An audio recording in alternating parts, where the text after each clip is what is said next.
On commence ce journal avec un chiffre qui nous a surpris ce matin. Selon une étude de l'INSEE, un habitant sur 6 de la région Sud-PACA ne disposerait pas de compétences en matière de numérique et n'utiliserait même pas forcément Internet. Dans notre région, Charles, ça représenterait 16% de la population. Tout à fait, Cédric, ça représente 660 000 personnes dans la région qui souffrent d'électronisme. Alors, l'électronisme, qu'est-ce que c'est? C'est une personne qui ne s'est jamais connectée à Internet dans une année complète. Donc, c'est une étude de l'INSEE PACA qui nous le révèle avec des données qui datent de 2019. Il faut savoir d'abord que la part d'électronisme, elle augmente avec l'âge. C'est plutôt évident.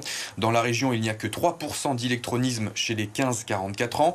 Une personne âgée de plus de 70 ans sur deux ne maîtrise pas l'outil informatique. Le taux monte à 67% pour les plus de 80 ans. Il y a aussi des disparités sur le territoire de la région. L'INSEE révèle que l'électronisme est plus fort dans l'arrière-pays que sur le littoral.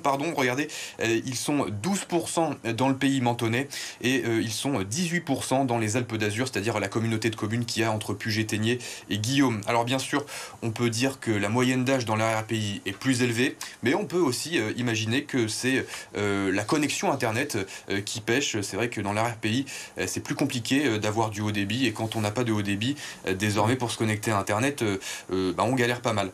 Et puis on fait aussi un point sur... on sait, oui, ce que je voulais dire, c'est qu'on sait désormais à quel point cet outil informatique, la maîtrise de cet outil informatique est très important. Regardez, on vous a listé les démarches en ligne qu'il faut obligatoirement faire pour avoir ça.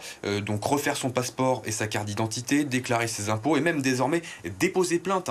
Il faut se connecter à Internet pour déposer plainte.